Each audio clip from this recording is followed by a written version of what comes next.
Most people watching this right now have no idea their blood sugar spiked last night, and they were asleep when it happened. I'm Dr. Nathan Wells, board-certified in internal medicine with over 20 years of working exclusively with patients in their 50s, 60s, 70s, and beyond. I've spent the last 2 decades watching the same conversation play out in my exam room. A patient manages their diet carefully, takes their medications, does what they're told, and their numbers still won't cooperate. And when I ask them how they're sleeping, they almost always say the same thing. Fine, I guess. Why does that matter? It matters more than most people realize. A landmark study published in the journal Diabetes Care found that just 2 nights of restricted sleep, we're talking 4 to 5 hours, caused insulin resistance to spike by as much as 25% in otherwise healthy adults. Not a little, a quarter. That is the same level of metabolic disruption you'd see from gaining 20 pounds of body fat. 2 nights of bad sleep did that. Think about how many bad nights are quietly stacking up behind you right now. Today, I'm going to show you the exact biological chain reaction that connects poor sleep to dangerous blood sugar swings. And more importantly, I'm going to give you the specific, practical steps that can start reversing that damage within days, not weeks, days. And stay with me because when we get to what researchers are calling the cortisol window, the 2-hour stretch in the early morning where your blood sugar can swing wildly even if you ate perfectly, most people are stunned. They've never heard of it. Their doctor never mentioned it, and it's one of the most important things a person over 50 can understand about their own body. If someone in your life is managing diabetes or pre-diabetes and struggling, send this to them. Not as a message. Just forward the video. Because what they don't know about sleep may be the missing piece they've been looking for. Before we go further, everything I share here is education. It's not a diagnosis, and it's not a replacement for your own doctor, who knows your full medical history, your current medications, and your specific situation. Use this as a conversation starter with them, not a prescription to follow on your own. Let's talk about what actually happens inside your body when you don't sleep enough, and why after 50, the consequences are sharper, faster, and harder to recover from than they were at 30. Your pancreas has one main job: sensing how much sugar is in your blood and releasing exactly enough insulin to handle it. Insulin is the key that unlocks your cells and lets glucose inside to be used as energy. When that system works well, your blood sugar stays in a healthy range all day. When it breaks down, glucose starts piling up in your bloodstream with nowhere to go, and that's when the damage begins, to your kidneys, your eyes, your nerves, your heart. Sleep is when your body recalibrates that entire system. During deep, restorative sleep, the stages scientists call slow wave and REM sleep, your brain is scrubbing metabolic waste, your stress hormones are dropping to their lowest point of the day, and your cells are resetting their sensitivity to insulin. Think of it like a restaurant closing after service. The staff cleans the kitchen, restocks the ingredients, and resets the station so the next day can run smoothly. When you cut that window short, or when your sleep is fragmented and light, the kitchen never gets cleaned. The next morning, your body starts behind. Here's the specific mechanism, and I want you to understand this because it changes the way you see your morning numbers. When you don't get deep sleep, your body interprets that as a stress signal. It reads sleep deprivation the same way it reads physical danger, as a threat. In response, it releases cortisol and adrenaline, both of which are designed to push glucose into your bloodstream fast. Your liver dumps stored sugar into your blood. That's meant to give you energy to escape danger. The problem is, there is no danger. You were just lying in bed. But your blood sugar spiked anyway. And if your insulin response is already sluggish, it won't clean that up quickly. This is what doctors call the dawn phenomenon, and sleep disruption accelerates it dramatically. I had a patient named Harold, 71, retired electrician from outside of Pittsburgh. Harold was meticulous, logged every meal, walked every morning, took his metformin without fail. And yet his fasting blood sugar, the number he checked every morning before eating anything, kept coming in high. We adjusted his medication. It helped a little. We talked about his dinner timing. That helped a little more. Then one afternoon I asked him, almost as an aside, how he was sleeping. He paused. He said he'd been waking up 2 or 3 times a night for years, had to use the bathroom, couldn't always fall back to sleep, and usually gave up around 4:30 in the morning. He'd never thought to mention it. Harold didn't have a blood sugar problem. He had a sleep architecture problem. Once we addressed that, his fasting numbers came down faster than any medication adjustment had ever managed. That is not unusual. It is, in my experience, more common than most people suspect. Let me walk you through the 4 specific ways poor sleep is disrupting your blood sugar, because each one operates through a slightly different pathway, and understanding them helps you take targeted action instead of just guessing. The first is insulin resistance from sleep debt. When you consistently sleep fewer than 6 hours, your muscle cells begin resisting insulin's signal. They stop responding as efficiently, which means glucose that should flow into your cells stays in your blood instead. The NIH's National Institute of Diabetes and Digestive and Kidney Diseases has been clear on this. Chronic short sleep is an independent risk factor for type 2 diabetes, not just a symptom of it, not just associated with it, but a cause. Picture your cell's insulin receptor like a lock, and insulin as the key. Sleep debt is rust on the lock. The key still exists, but it can't turn as easily. Over time, the lock seizes completely. What makes this particularly serious for people over 50 is that your insulin sensitivity is already naturally lower than it was at 35. That's a normal part of aging. So you're starting with a stiffer lock, and poor sleep adds rust on top. The margin for error gets thin very quickly. The second pathway is ghrelin and leptin dysregulation, and this one goes straight to your appetite. Ghrelin is the hormone that tells you you're hungry. Leptin is the hormone that tells you you're full. In a well-rested body, they balance each other. After a bad night of sleep, ghrelin surges and leptin drops. You wake up genuinely, powerfully hungry, and specifically, you crave carbohydrates and sugar, not vegetables, not protein. Your brain is asking for fast fuel because it's running on empty. A study in the Annals of Internal Medicine found that sleep-deprived adults consumed an average of 300 extra calories per day, and those calories skewed heavily toward refined carbs and sweets. 300 calories every day.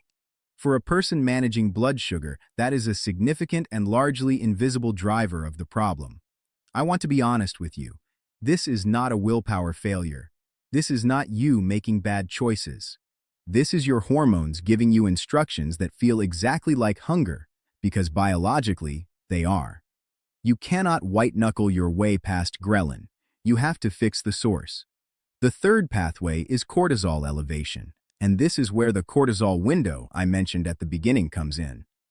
Cortisol follows a natural curve across 24 hours. It's supposed to rise sharply in the early morning, around 5 to 8 a.m., to help you wake up. That natural rise is called the cortisol awakening response, and it deliberately nudges your blood sugar upward to give you energy for the day. In a healthy sleeper, that bump is modest and managed quickly by insulin. But in someone who slept poorly, cortisol was elevated throughout the night.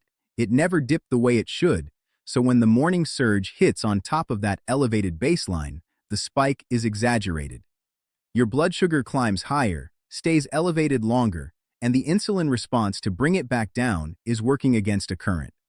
This is why some of my patients with prediabetes or type 2 diabetes check their sugar before breakfast and get a number that seems impossible. They haven't eaten since dinner, they walked yesterday, they feel like they did everything right, and their fasting number is 145. The cortisol window is frequently the answer. Not always, but frequently enough that it warrants a direct conversation with your doctor about sleep quality alongside those morning readings. The fourth pathway is disrupted growth hormone secretion. Bear with me here. This one matters. Growth hormone sounds like something only athletes think about, but in adults over 50, growth hormone plays a critical role in regulating fat metabolism and maintaining insulin sensitivity. The vast majority of your daily growth hormone is released in one concentrated burst during deep, slow-wave sleep, typically in the first 2 to 3 hours after falling asleep. If that deep sleep is cut short, fragmented, or skipped entirely, that hormone pulse doesn't happen properly. Without it, your body is less efficient at converting fat to energy and more likely to convert dietary carbohydrates into stored fat instead. Your metabolism slows at a cellular level, and your blood sugar regulation suffers downstream. I had a patient named Bev, 66, a retired school principal from the Chicago suburbs. Bev had been told she was pre-diabetic for 3 years. She was thin, active, ate what most people would call an excellent diet. Her endocrinologist was puzzled. When I reviewed her sleep history, she told me she'd been a light sleeper her whole life, woke easily, and hadn't had what she'd describe as a deep night's sleep in years. Bev had been fighting biology with diet and exercise, and she was fighting hard. But the growth hormone deficiency from chronic light sleep had quietly been undermining her cells' ability to process glucose efficiently. We worked on her sleep. 6 months later, her A1C dropped from 5.9 to 5.5, out of the pre-diabetic range entirely. Same diet, same exercise, better sleep. Now let me tell you what better sleep actually looks like in practice, because sleep more is not advice, it's a platitude. The first thing I tell my patients is this: the hour before bed is more important than the hour you try to fall asleep. Screens are not the only enemy here, though they matter. What matters more is the transition state your brain is in when you close your eyes. Cortisol drops only when your nervous system signals safety. Checking email, watching distressing news, rehashing a disagreement from earlier in the day, all of that keeps your sympathetic nervous system lit up, which keeps cortisol elevated, which delays the onset of deep sleep and compresses the slow-wave stages your blood sugar regulation depends on. Give your body a wind-down window, not hours. 45 minutes of doing something genuinely low stimulation, reading something light, sitting quietly, gentle stretching, changes your sleep architecture in measurable ways. The second thing, your bedroom temperature has a direct relationship with sleep depth. The American Academy of Sleep Medicine recommends a bedroom temperature between 65 and 68 degrees Fahrenheit for optimal sleep. Your body needs to drop its core temperature to enter deep sleep stages. If your room is warm, and in many homes it is, your body struggles to make that drop. Cooler room, deeper sleep, better blood sugar in the morning. Simple and almost never discussed. Third, and this one surprises people, your sleep schedule consistency matters as much as your sleep duration. Sleeping 7 hours on an irregular schedule, going to bed at 10 one night and midnight the next, disrupts what's called your circadian rhythm, the internal clock that coordinates hormone release, including cortisol and insulin, across the day. The CDC has documented that social jet lag, living out of sync with your biological clock, is associated with significantly higher rates of metabolic syndrome, even in people who get enough total sleep hours. Your body isn't just counting hours, it's timing them. Going to bed and waking at the same time every day, including weekends, is one of the most underappreciated metabolic interventions available to you. Fourth, if you're waking repeatedly at night to urinate, do not assume that's just aging.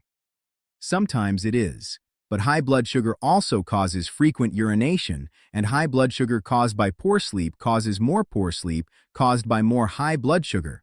It's a spiral, and it tightens.